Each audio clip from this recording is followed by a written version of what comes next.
Hello, everyone. So yes, Cédric Dall'Ozzo. So I'm working in EDF Renewables, and so I'm in charge of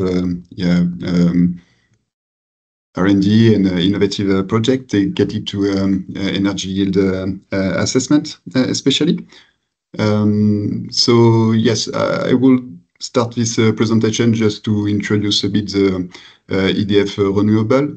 So EDF Renewable is a subsidiary of EDF Group, so a French electricity utility company. So yes, we are present in more of 20 countries in the world. So we operate wind, solar, and storage project. So we are present in mainly on the complete value chain of renewable projects. So I mean from development, engineering, construction, to asset management and operation and maintenance. So we operate, develop, construct different projects in the west of Europe. So in terms of offshore projects, so this is around 14 projects. And including the first major industrial offshore project in France, so Saint-Nazaire, with a total capacity of 480 megawatts. So next slide, please. Yes, I'm working in the offshore wind and site department, in the wind engineering department. So mainly involved in energy yield assessment and site condition assessment. So as an input of design assessment, which help us to ensure at the end the integrity of a wind turbine and the foundation. All these assessments currently are based on generally on a historic data set, so without any consideration of climate trend or climate change consideration.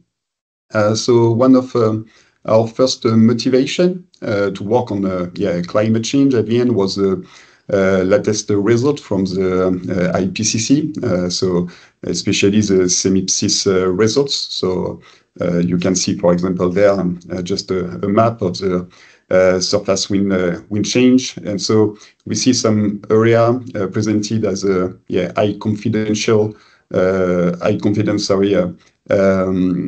terms of wind decrease. So especially, for example, the south of Europe. So it was one of main motivation to work on the climate change. So consequently, we EDF Renewables. To understand, to better understand, and to see how to consider at the end climate change impact on the different energy yield assessment and site condition assessments. And so, of course, we are interested in different parameters. So, of course, atmospheric parameters, but also metocean parameters. So, for atmospheric parameters, I can mention, for example, wind speed, temperature, air density, but also for metocean, for example, wave conduction in terms of period of significant wave height. And so, yes, for design, of course, we are also quite interesting on in the different extreme events. So for atmospheric and metocean parameters. And I want also to mention that at the end we work in close collaboration with EDF R&D. So you see the presentation of Buteina just at the beginning of the presentation. So we work internally on the climate change, and of course we work also on different. We are involved in this project of TUSINAP to better understand at the end this climate change consideration. So next slide, please.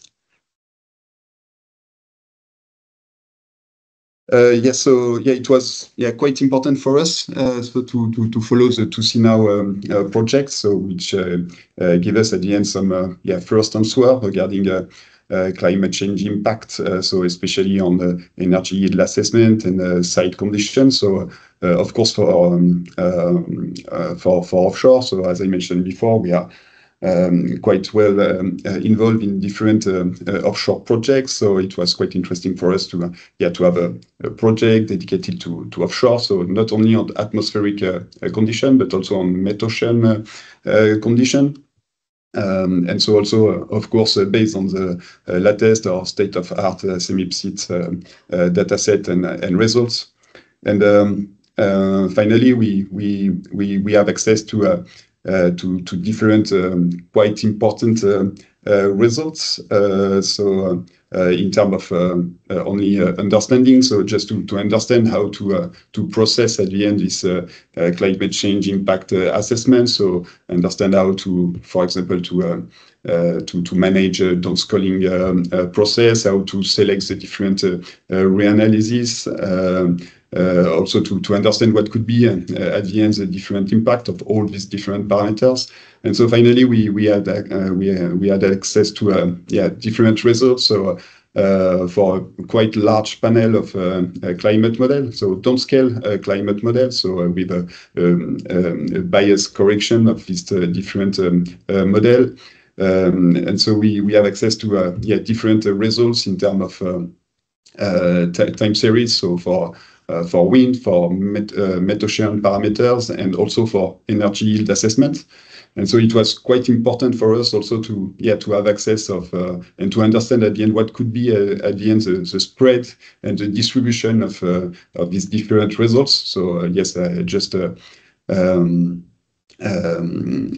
display there just results already explained and described by Boutema at the first presentation. But we see also quite a large dispersion of these results, for example, in terms of energy yield assessment. So it is quite interesting for us to keep in mind at the end this amplitude in terms of spread, and to see how to introduce it at the end in our process. So in our operational process for energy yield assessment and site condition. And of course, as Yuan mentioned, it was quite interesting also for us to have access to all these different data sets, so produced by the 2C Now project, so through the data 2C platform. So yes, quite interesting for us. Next slide, please. And yes, so of course we have still a different question regarding climate change impact and the different step for climate change impact assessment. So, for example, what could be the impact of different downscaling approaches? So for to see now projects, so we use CDFT approach, for example, but it could be quite interesting also to have an idea of what could be the impact of over downscaling approaches, or to see what could be the impact of different reanalysis. So for example, the downscaling for wind condition was done for using Serra reanalysis, but it is quite interesting also for us to see what could be the impact of over data sets, so over reanalysis. Of course, the quantification of the uncertainty is quite important, because, for example, for energy yield assessment, it is important to quantify the bias, but also to quantify what could be at the end the uncertainty, and to understand if it is quite a small uncertainty or quite large, and to see at the end if it is so easy at the end to consider it in our energy yield assessment. Of course, we have still some question regarding extreme impact on some extreme event like cyclone, for example. We work on different country where we can have some typhoon or cyclone, so it is quite important to understand what could be the impact in terms of frequency, and also in terms of amplitude, for example. Of course, for example, for energy yield assessment, we are interested in different parameters. So we mentioned, for example, wind speed, but for example, the wind direction could be also another topic quite important, involved in layout optimization, wake loss simulation. So yes, we are interested on new parameters and to see what could be the impact of the climate change on these different parameters. So yes, and maybe a last word regarding the standards. So yes, I think there is a lack of I don't know, guidelines or rules in standards to consider at the end this climate change impact for energy assessment, site condition, and design. And so it is quite important also to find a way to build a consensus or maybe an homogeneous view for the industry. And so I think that maybe some of this question, maybe not all, but most of this question will be addressed in the next step of to see now projects, so the 2C more projects. And so we are quite excited to participate to this project and to learn a bit more regarding climate change impact. So yes, thank you for all this work realized in the 2C now project.